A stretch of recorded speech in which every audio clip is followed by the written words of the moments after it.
but hey, this year, as opposed to last year was a real formal type of presentation. This year, we're going to have more of a discussion. And because of that, we want to see a good amount of participation, meaning your questions. So the only questions that you don't ask are the dumb ones. So I think I messed that up. The only dumb questions are the ones that you don't ask. So everyone, please, please, please use the chat, raise your hand. When you have questions, we will make sure to get every single one of those answered. Yep. And if it's okay with you, Michael, I'm going to go ahead and get started and just introduce myself and you. Okay. And I'm seeing names on here that I don't recognize. So I'm Brent Germany, founder of the Brent Germany Real Estate Team with Real Broker, and we are in North Texas. And this is Michael McCullough. He is our head of sales and our head trainer, and just all around amazing person. And so we have had people that we've put this on our agents on our team have put this on their Facebook pages. We've got a Leaving California for Texas Facebook group that has 9,000 people on it. So we send it to all of them. And then, of course, all of our wonderful past clients who have trusted us.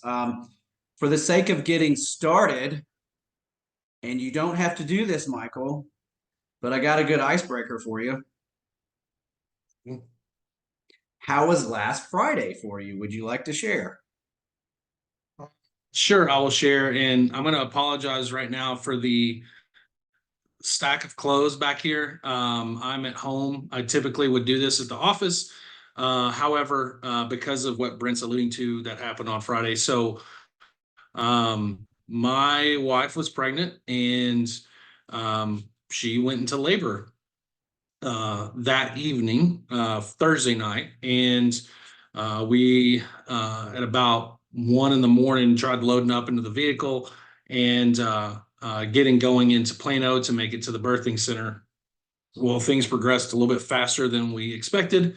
And about 1:30 in the morning, flying down Preston Road through Salina, doing about 95. And things progressed again really fast. And then all of a sudden, we felt the head, and my wife was sitting in the passenger seat, and I went to hit the brakes to turn onto Glendening, thinking that I was going to stop and go around and catch baby. But the midwife that we were on the phone with was just like, keep driving. And I just assumed that the braking plus how far along he was, my wife just gave birth right there in the passenger seat. So we had a Ricky Bobby baby on Friday morning at about 1:30. So baby and mama are happy and healthy. So I had to drive down to the the birthing center, and everything was fine. So all the build up for a long labor just kind of went out the window. For those of you that have your own special private birthing stories, I applaud each one of you. That was completely unexpected, but funny story nevertheless. So. Yeah, he just so everyone knows, he texted me at 11 o'clock at night and said, Liz's water broke. I'm going to take a nap for a few hours before heading up to the birthing center. And I looked at my wife and I said, okay. And lo and behold, the baby's had other plans. And hey, everybody. So, George, what's up, buddy? I saw that you raised your hand. We don't have you guys on screen to actually talk. So please type any questions you have in the hey, everybody. So please type any questions that you have into the chat, and we'll answer them as we go. So we're going to go ahead and get started. So Michael, thank you for telling us that story. And we'll let you know that, we do this every year. We're getting so much experience with this, and it's amazing at how much experience you get by going through this yourself. I will tell you that not to take more than like 2 or 3 minutes on this. I have a client that lives in Denton County in North Texas. For any of you that's not local to us, but he is a very smart man, and he's in the middle of suing the Denton County Appraisal District. And I have read the lawsuit. If anyone would like to read that, then that stuff interests me. But essentially, he has caught them in fraudulent activity. He is setting this up as a template for every county to sue their county appraiser. And these people, what we have to understand is these appraisers and these people that are in charge of these appraisal districts, they have taken an oath to do what's right. Yeah, Michael. Just for clarification, I'm not trying to interrupt your story, but yes, we're going to use the Q&A panel as opposed to the chat. So if you do have any questions, please post them in the Q&A box. Sorry, go ahead. Okay, cool. Yeah, so he's suing the Denton County Appraisal District. They've already gotten it. So this is up to all the way up to Governor Abbott's office. They've had attorneys as far away as Chicago reaching out to them. And I talked to him last week. He does commercial construction and he builds like high rises and stuff. And so it's very interesting what he is trying to accomplish. And essentially, I said, well, anyone, he says, anyone, if we win this, absolutely, Stephanie, we'll send that to you. It is fascinating. If I asked him if it's going to go up to the Texas Supreme Court, and he said, no, this is federal Supreme Court stuff. And he said it can become a RICO case, and if everyone else gets involved, then there's jail time. And so I asked him what his objective was, and he said to get everyone fired. And I said, well, then how do appraisal districts work? And he says they are the objective would be for you to anyone that has fought and lost would be able to go back and get rebated their money from the state. But that's not realistic for the state to do that, because that would be millions and millions and millions of dollars to pay everyone out, because what that would probably result in is higher property taxes, the tax rates themselves, which we do not want. And he said what we would like to see happen is when you buy a home, then on your closing disclosure, your sales price is what is recorded, and it does not increase from there. And I asked him if would we retroactively be able to go back, hey, I bought my house in 2020. Can I go back and get them to lower it back down to that amount? Boy, that would be awesome. He said, yes, that was the plan. So this may take 2 years, but there are people fighting a good fight for us. And I love being right in the thick of that stuff. So that being said, I will say that there's different ways to do this. And I'll share my screen real quick. I'm going to go ahead and get this out of the way because I've sent this link and we'll send it again. But I'll share my screen and you will see that right here, that's my email. Hold on, let me get this out of the way. Sorry, hold on. We got that Zoom thing. There it is. There we go. So their company's ownwell.com is one that this one's been all over the radio. Honestly, I haven't used it. I love the way it looks. This is a company that will fight your property taxes for you. They know what they're doing. They know how to do it. And there's no upfront fees or anything like that. I'm not telling you to use these people. I fight them myself. So does Michael. You go to view pricing and see, for me, George and Stacy, that's us right here. 25% of what you save is what you pay them. So if you save $1,000, you owe $250. I don't think that's incredibly unfair. And then Property Tax IO is the other one. And we will send those links to everybody, but this is Property Tax IO. Their pricing is actually more expensive at 35%. What I'll say about that is I've actually used this chat feature before because I've talked to these people. They are definitely local to us. And so they're local attorneys here, and this is how they do it. And they are experts. So just knowing if you want to go down that route, ownwell.com, propertytax.io. I'll also say, and Michael's going to touch on this, I'm going to turn it over to him. And I'll tell you about what's going on with my property, how I plan on fighting that, what I've had to do in the past. But you should know that these appraisal districts are there to rubber stamp rejection on everything. They want you to give up. And so whenever you go and you fill this protest out and they come back to you, Collin County is horrible. They've gotten really bad about it. But like I said, every appraisal district is different. And continue that process and continue to set up that next step and go in and fight that. And and they try to set you up with, oh yeah, come in at Wednesday at 11 a.m. Oh, I've got to go to work that day. They will accommodate you. You just have to schedule it on a time that works. Let's be honest with each other. you file this protest. It doesn't have to resolve by the 15th of this month, but please get that protest in. They may schedule you out in June or July. They really might do that. But make sure you get that initial protest. And if they say no, reject their no and keep going after them. I did go in last year in person myself for the first one, and then I wanted to continue fighting it, and I did it online. So there are Zoom options just like this where they're sharing their screens and showing you their comps and everything like that. So, Michael, do you want to add anything to that? Yeah, I've worked in sales for a really long time, and with sales, you have sales pipelines and sales conversion funnels. And what he mentioned about the appraisers' sites and those offices, that they are banking on you quitting. They are also banking on you not being prepared. So they have all of these benchmark steps, if you will, that they look at as kind of like barriers for you. So it's kind of like, it's an attrition, it's a war of attrition to get through the whole thing.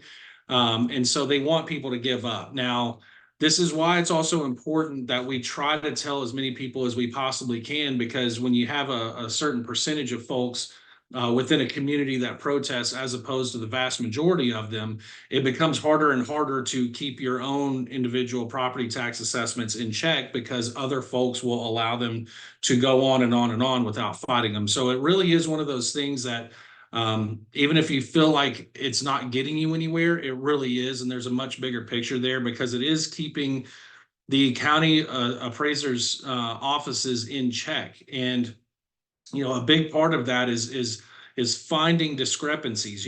They are just blanket throwing numbers out there, and they're not looking at each individual home. So there are going to be mistakes.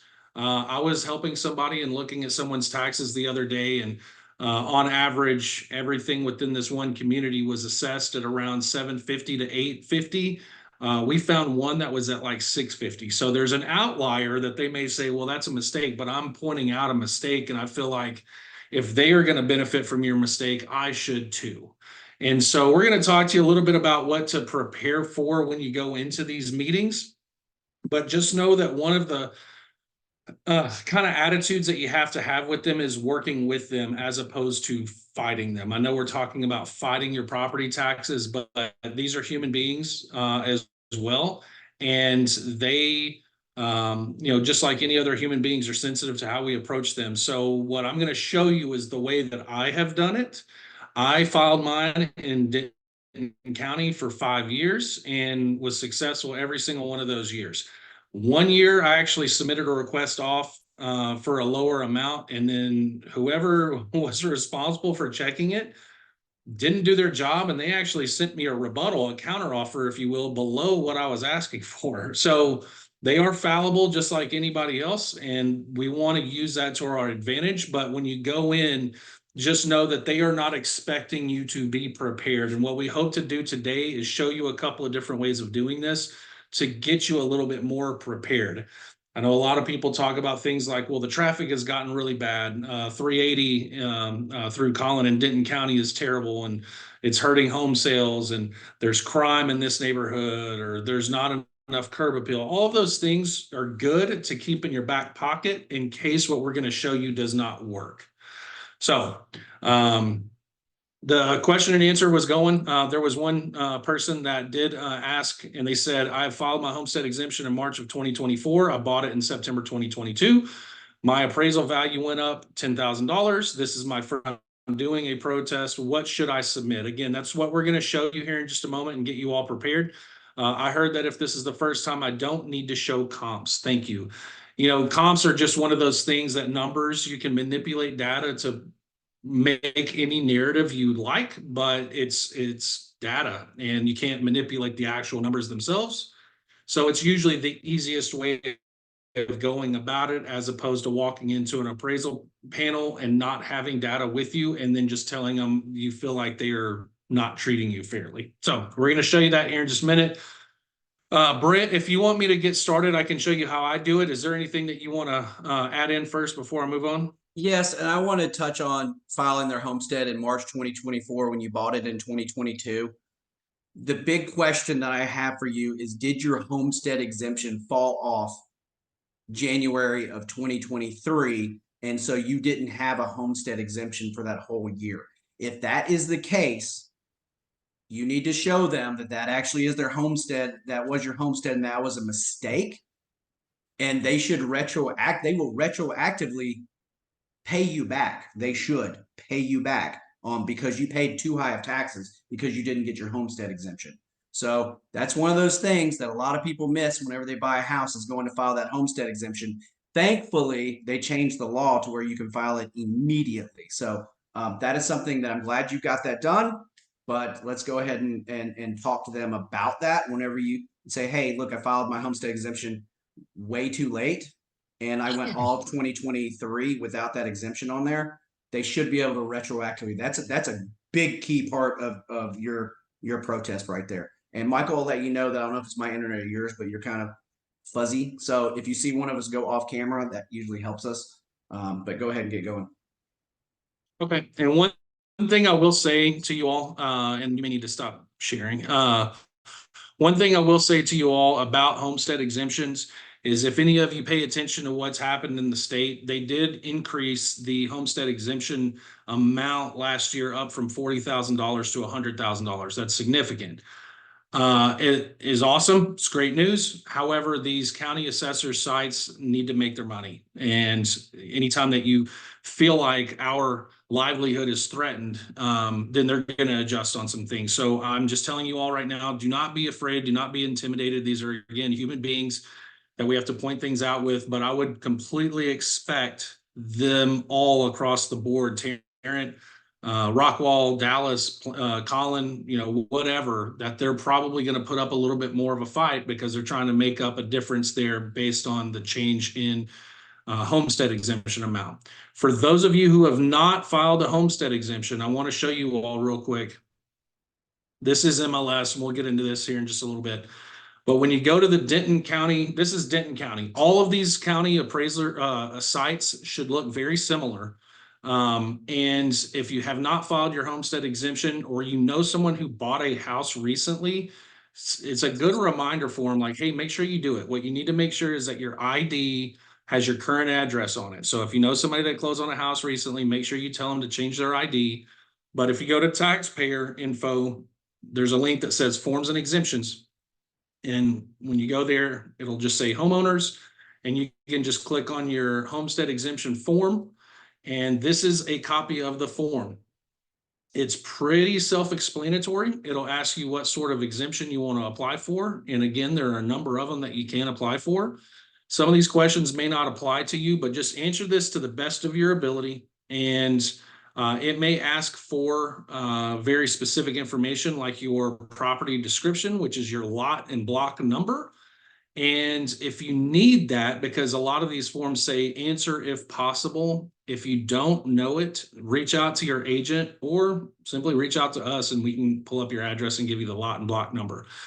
But once you have this filled out, you should be able to upload it to most of those county sites, or you can mail it in. So again, make sure, if you have not done it thus far, make sure that you do complete this. Now, let's get into how I fought my property taxes. And how I learned was just doing some online research and looked for a variety of sources and put together what I felt like was the best approach. And you're going to hear some respectful disagreement on some things, but that's good. But I mean, it's just showing that there are different ways to do certain things to get the outcomes that you're looking for. But this is what has worked for me.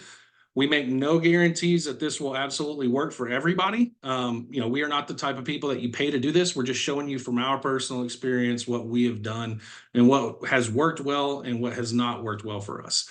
So again, here's your county assessor site. You all have your assessment form and it shows your value. It's going to be broken down based on market value, land improvement value, and then you're going to have a total amount. Now, each site is different. So like Collin County, when you pull up a property, it will show you market value on the page. When you go to Denton County, it will say assessed value, but it's essentially the total number that they are basing your taxes off of. So they're almost used interchangeably, even though they shouldn't, because they're two different things. But whatever you see as the number, I'm gonna make sense of that here in just a second. Whatever you see as the number is what we're gonna want to compare it to.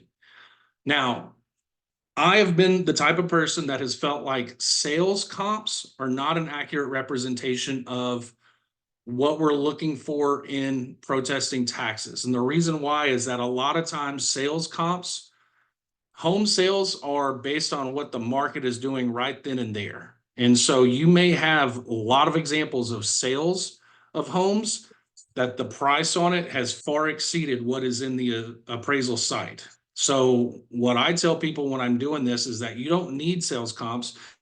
I'm sure every single one of you have Facebook pages and groups that you're a part of that you have realtors left and right that are telling you like, oh, I'll run you comps, I'll run you comps. But I would venture to guess that a lot of those realtors don't know what they're looking for and don't know what they're talking about.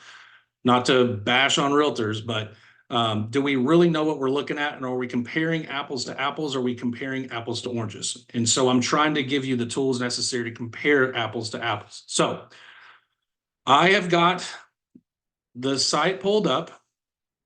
And then this is what it looks like whenever you search a street. So to get there, what you're going to do is go to taxpayer info and you're going to go to property search. And again, every site should look very similar to this. I'm just using Denton CAD as an example. And then you've got all these different filter boxes.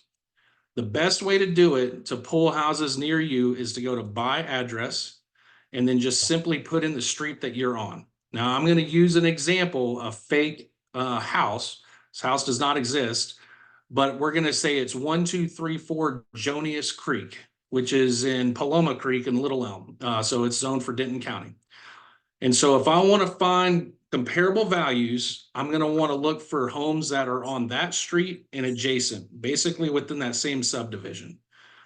And I'm going to track it. So what I'm going to do is I'm going to start off by putting together a spreadsheet that's got that information. Now, again, this is just a fake address, and you've got your property ID that's on your assessment form. And then you've got your square footage of whatever your house is, your beds, your baths, the year built, and what the value assessment is. So we're just using this as an example, saying that this house got assessed at $400,000. Now, what I'm going to do is look by address. I'm going to go street name, and I'm going to go to Jonius, because that's the street that it's on. Having a little bit of trouble here. There we go. Jonius. All right. Now what this is doing is pulling every house on Jonius and their values. So you see all these numbers right here. It's got your property owner, it's got your property ID, it's got your address. Now what you're going to have to do, and this is the time-consuming part, is just simply look up each of these addresses. You're going to want to look for those that are comparable to your subject property. Like I said, around 2,100 square feet, 4 beds, 2 baths. So for example, 701 Jonius Creek. You just go to Google. It's very easy to do this. 701 Jonius. 3 bed, 2 bath, 1,642 square feet. Not a good, reliable one. Okay, so let me go to the next one. 705 Jonius Creek. And again, it's just removing one number and adding another. Now this one is 2,154 square feet, and it's a 4 bed, 2.5 bath. So that actually fits. So let's take a look at what the county has it assessed at. 393. So if I've got an assessed value here of 393, that's less than mine. It's pretty close. We want to look for those that are a little bit more significant, the 360s, the 370s, the 380s, but that one does help our cause. And so what we're going to do is go ahead and put this into a spreadsheet, and I'm going to put it right there. So first thing I'm going to look for is what's the property ID, 696147. And it is 705 Jonius Creek, Little Elm. It is also 2,154 square feet. It's 4 beds. It's 2.5 baths. The year built is important because you have neighborhoods that have newer homes that are adjacent to older homes, but they're going to fight you on the age of the home. But what you can do to find the year of it, again, when you search it, you can just use this Zillow link and just scroll down and it'll give you the details on the house. Year built 2017. We'll go ahead and put that in there as well. And it gave us a market value of 393. Now, what you're going to want to do is find anywhere from 7 to 10 of these comparable homes that help you build a case. And once you do that, we're going to subtotal it. We're going to look at the average assessed value and we're going to see what sort of a difference it is. Now, if you run out of houses on, say, Jonius Creek, what you're going to want to do is just look at adjacent streets. So for example, you've got Layla Creek, you've got Riddler Way, you've got Kaufman. So if I just search Layla Creek, let me go back here by address, street name, Layla Creek, and search it. And then it gives us all the homes on Layla Creek. So again, I'm going to repeat this process over and over, and I'm going to spend the time looking at this to see which ones build up a value. 361 would be really nice if that was the case. 3304 Layla Creek. Let's take a look. Michael, can you click in that and just tell you the information in the appraisal district? You can. Yep. 1626. Yeah, it's not going to help you out. So, if you wanted to do that, you just click into it and it may give you all that information.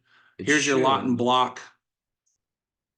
And so, like I said, some county sites do and some don't, but that's why I say it's always good to just use Google to your advantage. But the point is again, you want to try to find some of these that will help you build a case. And then what you're going to want to do is put it all into a spreadsheet. And again, these are all just fake homes and I'm just using these numbers as examples. Once you've done that, and this really shouldn't take you too long. I mean, anytime that I've done it, I've gotten through in about 30 minutes, maybe an hour tops. So our subtotal of all of these is 3,732,000. Our average assessed value on these subject homes is 373,200. That number divided by the number on my house to find our percentage difference is right at about 9.33%. So this is where it gets interesting. So 9%, you would think to yourself, well, I'm going to ask them for a 9% reduction. I think my house should be assessed at this. Well, it's really up to you how you want to approach that conversation. What's going to happen is that on the county assessor's site, you're going to want to click on that. You're going to file your protest. And once you do that, you on the actual form that you have, you should be able to submit that. And what it's going to do is give you a link that's separate from this site that has a username and a password that you're going to get. And once you submit it, it's going to ask you why you are protesting it and what your opinion of the value should be. You're going to put that in, and then once you've submitted it, there's going to be a link, just like an email, where you would upload a file where you can upload what's called your evidence packet. That's where you're going to want to save something like this and then upload it there. Now, when you submit it, it'll allow you to put in comments. And when you put in your comments, you can essentially plead your case. From there, what is going to happen is that they're going to review it. It's going to take a couple of weeks. But as Brent mentioned earlier, they're probably going to rubber stamp it and say no. And they're either going to tell you no, it's approved, or they're going to counter on it. Now, based on what happens from there, you can then request an in-person hearing. You can accept it, or you can just move on. Again, this is one of those steps that they expect you to stop. If you agree to go in and meet in person, they're going to, again, expect that you're not ready. So I would print something like this off and have it with you. They're going to give you a blank form that says evidence packet. Again, they are kind of preying on ignorance. They don't want you to be prepared. They don't expect you to be prepared. You can sit at a desk with somebody that works for the county site, show them this. They're going to run their comps, just like Brent mentioned, and then they're going to give you a number. Again, are you going to accept it or are you going to reject it? And then from there, you would go on and meet with an actual appraisal board. And so again, these steps, they want to make them a little bit tedious, but if you can provide compelling evidence, there's a good likelihood that you'll get this approved at some point before having to go and meet with an actual appraisal board. Now, when I say that it's important that you frame how you're going to request this, I've got a 9.33% difference. What I'm going to do is look at a win as something that's mutually advantageous. My taxes are going to go up. I know it. What I'm trying to do is keep them in check as much as possible. So in my initial submission, me personally, I'm not telling you what to do. Me personally, I would say, look, I see a 9% difference here. I want to work with you guys on that. I'm going to ask for you guys to give me a 6% reduction. So I'm giving a little bit to also take. And I'm doing that to try to show, hey, I'm willing to work with you. I understand the taxes are going to go up. It's inevitable, but I'm willing to work with you on it. I want to get it down just a little bit. Again, that is a conversation for you to decide what you're comfortable with. But that is how I do it. And again, it has worked for me. I fought Denton County 5 years in a row, won each time doing this method here. Not saying that's going to work for everybody, but that's probably the easiest way that I could explain to do it. Now, Michael, open up the Q&A. Do I have to get comps for the year that I bought? Yeah, go ahead. Michael, yeah, let me touch on some of those. Yeah, so that was the last one, was just asked, do I have to get comps for the year that I bought, or should it be current year? That is a great question. And actually, I'm gonna go back in time a little bit because we've had some other ones. Do I get a refund for the 2023 tax year if I win my protest? I don't think your protest has really anything to do with you failing to file your homestead exemption. It is your homestead. You shouldn't have paid that much in taxes. And just because you made a mistake doesn't mean they won't retroactively go back and fix that and give you a, what they might do is give you some sort of tax. Hey, here's your bill. I'm going to take this much off because of what we owe you, instead of writing you a check. Either way, you should get a refund for that 2023 tax year. It doesn't matter about a protest or not. It was just a clerical mistake. So that should happen. Tatiana, you said the appraised value of my home is less than the amount that I paid for when I bought my home last year. Do you think it is still worth protesting? Okay. I replied to that. Was it new construction? If you want to like type, yes, it was new construction or something, like, yes, new construction. Okay. I see your answer. Great. So, new construction is generally starts out based on land value.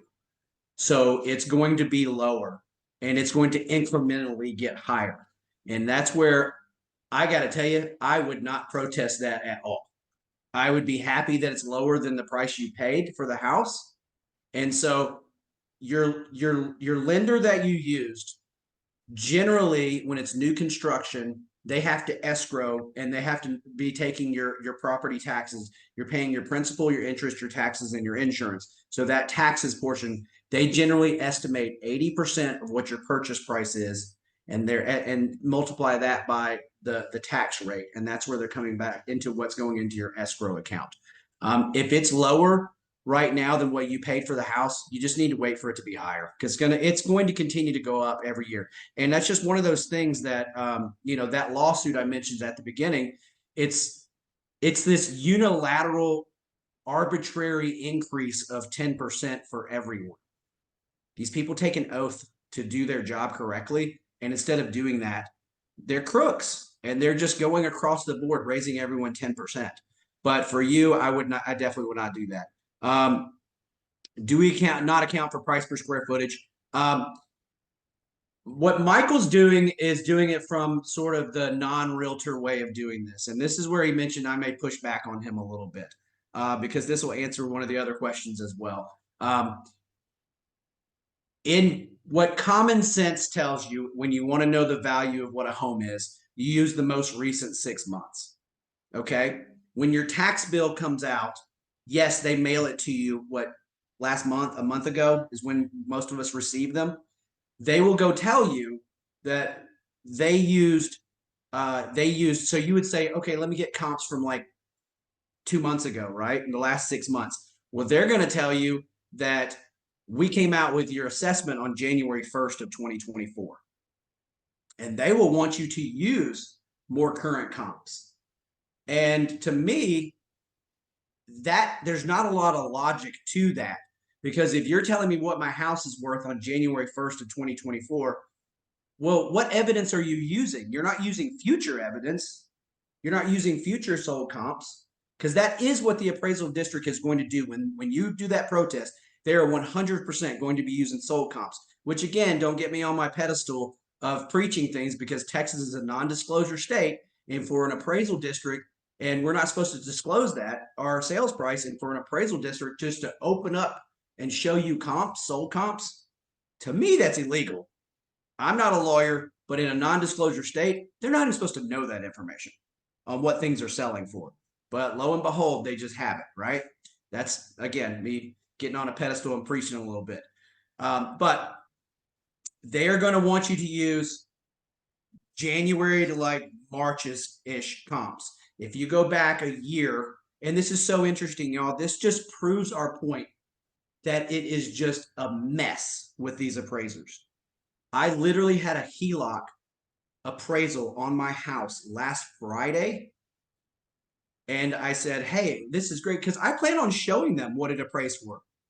And I'm going to speak about my personal situation in a minute. But, you know, he uses up to a year ago on his, but our appraisal district is not. They're going to use current comps. So if you go in there and you want to bring comps, and by the way, if any of us after this wants us to actually send you comps, we have no problem doing that. It's not a problem. Michael's way of doing it is, I can tell you that if you go in there and they go, well, these sold X amount ago, you know, maybe one of them was sold 5 years ago. So what?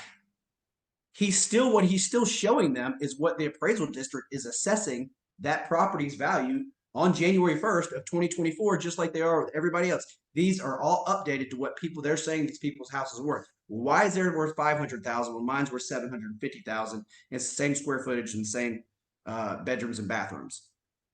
So yes, to answer your question, Dan, price per square foot, absolutely. Add a column in there and do some math. Divide that price by the formula in that spreadsheet and do that. Absolutely. Stacy, if we use one of those, yeah, they handle everything end to end. Absolutely. They do absolutely all of it.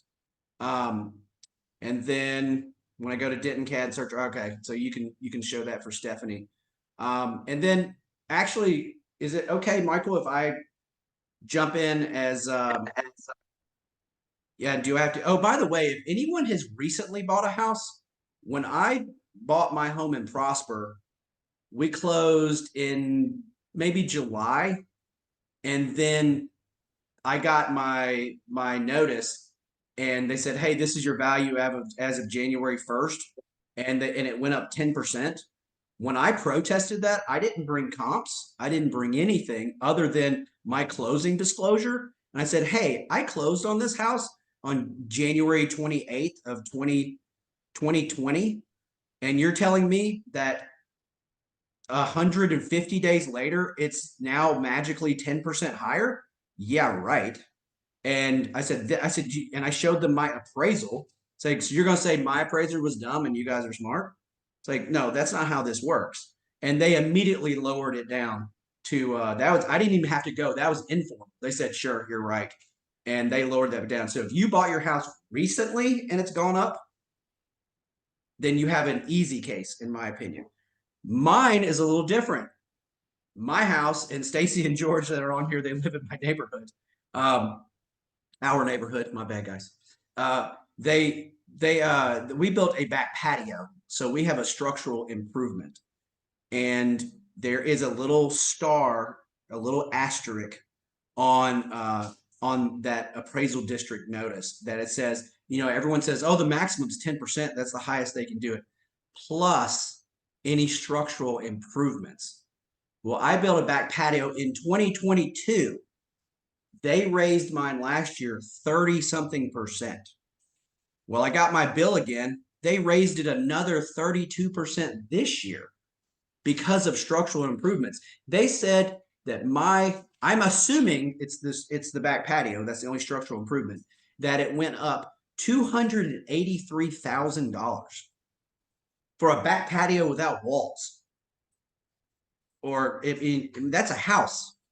They are out of their mind thinking they're going to do that. My HELOC appraisal I had done on Friday, I got back today, and it was $300,000 less than the appraisal district is telling me my house is worth. That's going to be a tough one for them to argue. I don't necessarily know if I need to bring comps to mine. It's like, hey, they're trying to double dip and hit me twice on a back patio that I bought. Did I pay that much for a back patio? Y'all, I did not. It's not what you think. I mean, this isn't South Lake or, Beverly Hills. You know what I mean? This is a normal back patio with a fireplace. So they are crazy. That being said, when you go in there and you meet with them, they will have an appraiser and they'll say, what's your evidence? If you go in there unprepared, you're going to lose. If you need us to run comps, absolutely. This is one of those things. And I know that Michael's probably looking up Stephanie's place right now if I know him. But I do think that for me, I prefer the comps method because they're going to try and argue. But what Michael's doing is smart because it doesn't matter when the home's sold. Is it a comparable property in your neighborhood? Watch, they will show you their screen. They'll show you the comparables they're using. When we deal with lenders, when you're buying a home, the appraiser is supposed to throw out the most expensive one and the least expensive one and go from there. So they're throwing out those outliers. Well, I promise you, the appraisal district is going to use all the highest ones. That's what they're going to do. And it almost seems like they do zero work, send out these letters, and then they do the work whenever you fight. And they try and say, no, stop, don't. Let me try and fight you this whole time until you finally get in front of them and they go, okay, we're going to have to deal with this person. And you try to find, like Michael said, some sort of common ground. And I'm pretty fired up about mine this year. And I think I have a really good case. But if it's, let's make sure that we let everyone know this. You can shoot yourself in the foot protesting your taxes. Tatiana, you said, should I go protest because mine's lower than what I paid for it? They could raise it on you because you go protest. So be very careful doing that. But this is, again, why we do this every year. And Stacy, to your question on using one of those companies, a lot of times like propertytax.io, they have told me that, hey, just so you know, you don't have a case. We're not going to be able to win this. They'll tell you right away, and they're experts at this. That doesn't mean you can't go try and fight it yourself. But I literally have used their chat feature. Hey, here's my address. What do you think? And probably both companies, they don't want to waste their time either. They want to get paid. So they're going to say, hey, we've got a case or we don't have a case. So that's one of those things. If you want to engage with one of those companies, absolutely, we're here to help you with that too. If you want us to run sold comps, we're not going to give you any comps that hurt your case. So the thing that we will need to know is, and you know what, Michael, maybe you should type our email addresses in there or something like that, so they have all our contact information.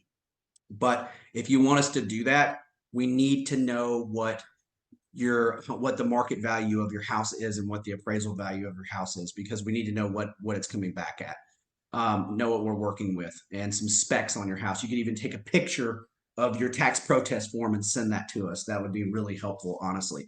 The biggest thing to remember is they will try to push back on you with appraisal value versus market value.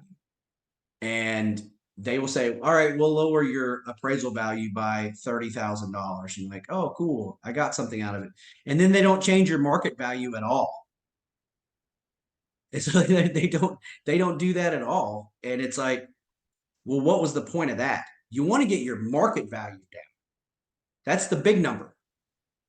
Michael, you want to chime in on any of that? Yeah, and that's why I say I think it's Colin CAD. When you go to the site, much like when we were looking at Denton CAD on Colin CAD, what it'll do is it'll show you the market value as opposed to total assessed value. So just make sure you're looking at those, but ultimately you're looking at the number that they're taxing you on. But I think the way that I did it is just to be completely transparent. I was doing it before I got into real estate. And that's why I started doing it that way. So that's probably why I'm a little bit more inclined to do it that way, is because I feel like anybody could do it that way. But that's why I say it's important that you do find houses that were built in a similar year, because certain areas, if you have newer construction and they're taxing you, and then you see a house that's a mile away, for example, that assess like way lower, it's because that house has been right there and hasn't been taxed. Plus, they may have other exemptions that keep it low. So I'll go ahead and give you guys our email addresses. I'll just say them out loud to you. So Brent is Brent, BRENT, at Brent Germany, like the country, team.com. So Brent at BrentGermanyTeam.com. And mine is McCuller, MCCULLER, at BrentGermanyTeam.com. And yeah, we have until the 15th to submit these in. I would tell you guys to do them as quickly as possible. What you will notice when you try to find a house, and you'll see that periodically you'll have them that'll say value not available. That means that person's protested that house. So what you could see whenever I pulled up Denton Cat on just one street, that virtually nobody has been protesting it, because it's still showing the numbers to this point. So you want to do it before people do start submitting it, because what if there was a solid comp for you that now you can't see? But I think it highlights one of those things that I'll just reiterate over and over and over again. There are a lot of people that just don't know to do these things. It's not a part of their normal schedule. We all have kids, we all have families. We obviously have a new kid and having to balance that out and work and things like that. So we think of these things as like, oh my gosh, it's time consuming. And that's where companies like Ownwell are going to step in and give you something that is a convenience, but they're going to charge you for it when you could just do it yourself. I think it's important that as you all talk to the people that your friends, family members, things like that, that you express to them, hey, it's important. It's no different than telling people that you need to vote. And I'm not going to get into a political discussion, but just saying it's important that you do that, because at the end of the day, we're all in this together. And if you live in a community where you have a lot of people that aren't doing it, your taxes are going to go up higher and higher and higher and higher, because there's not anybody there collectively holding these these entities accountable to making sure that this stuff is accurate. And that's the whole thing. And so even if it just changes your payment amount month over month by even $20. I mean, you think about what 20 times 12, do the math, Brent. What's 20 times 12? 240? Yeah. I mean, We get a 240 calculator. bucks, that could buy you a nice dinner, but add that up year over year and it compounds, and as opposed to just going up and up and up and up on you. So, Yeah. but please don't hesitate to let us. Yeah, go ahead. Yeah, I was gonna say so I don't escrow my taxes. And so I pay my insurance out of pocket once a year. And I pay the property taxes. That's the Christmas present I give myself every year, which is awesome. Santa does not help me with that at all. And it is for those of you that are escrowing, and there's so many people that really are with the state of our economy right now, just living paycheck to paycheck. And it's just, I feel like, again, Michael's not trying to be political, and I'm not either. I'll say just on our city level and our state level, we're being taken advantage of. And we've got to get up there and collectively get out there and fight this together. And, I know that if you take Michael's approach and if you want his spreadsheet, and by the way, this is being recorded because we're going to throw it on our YouTube channel, and we'll send everybody the link for it if you need to rewatch anything. But I will say his method, they will argue with you. It's like, well, these aren't sold comps. So what is your reply? It still has an asset by them, and it's public knowledge. It does not matter when that house sold. It has to say, is it a like property, similar to mine, square footage, plus or minus like 100 square feet, if you can get it that close, if you have enough. It can be a bigger range. Bedrooms, you don't have to, two baths, 2.5 baths, 3 baths, 3.5. Those are all pretty equal. but they will adjust those up and down and add value and take away value based on those things.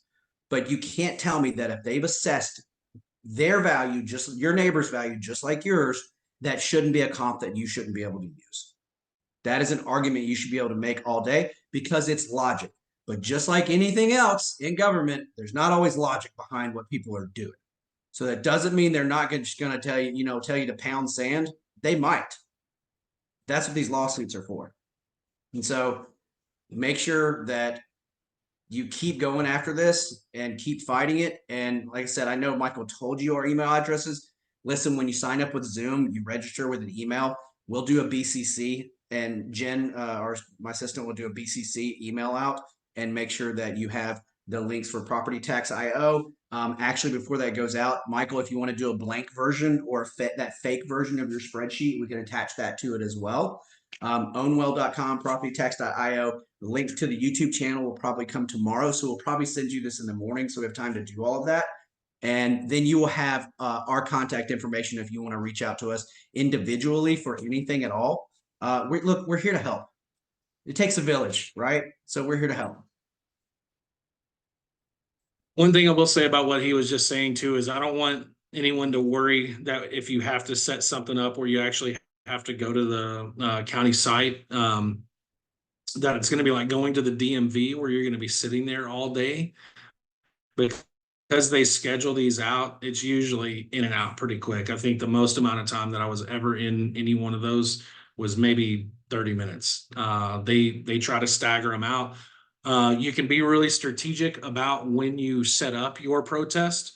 The way that it all works is that they do your initial assessment and then they announce those towards the beginning of the year. And I think that they have to finish all the protests and everything by September 1st, I believe. And then your escrow company will do an escrow analysis and make a determination on what your future payments are going to look like. But you can think about it like these are human beings that you're going and meeting with. And again, just like anybody else, imagine you go into a restaurant and they close at 10 o'clock and maybe varying opinions on the ethics of doing this. But if you go and sit at a restaurant at 9:40 and you feel like such a jerk, they're just like, fine, whatever. I mean, sometimes, but just think about it in terms of that, is that they all get exhausted just like everybody else. So there's a thought that if you schedule it out towards the end of the assessment window and the protest window, that they're just going to say, you know what? I don't care. I'm done. I'm done with this. So. Yeah, and to that point, Michael, they are going to be worn out at people screaming at them. So we catch more flies with honey than we do vinegar. Go in there and be a nice, calm Texan. And how you doing? Give them a howdy, and whatever. Give them a hug. Whatever you need to do to get it done. So it's try and be cool, calm, and collected. But yes, we'll add that lawsuit too. It seems like a lot of people want to read that. It is absolutely fascinating. Cool. Well, we've got 5 minutes left. If anybody has any last minute questions, I hope this was valuable. There's a survey that's going to go out for all of you that registered. Please be honest with it, but hopefully this was a good use of everybody's time. I know cutting into time with family and dinner and things like that's not always the easiest thing, but we want to thank you all for jumping on this call. But any last minute questions, we're happy to answer those. Go do your laundry, Michael. I've been doing laundry all day. I just haven't folded it yet. Baby goes through a lot of clothes right now. So a lot of clothes, a lot of diapers. All right. Yes. All right. Thank you. I appreciate it. Thanks, Stephanie. Yeah. Thank you. Talk to y'all soon. We'll get everything out to you in the morning. Okay. Thanks so much. Bye-bye.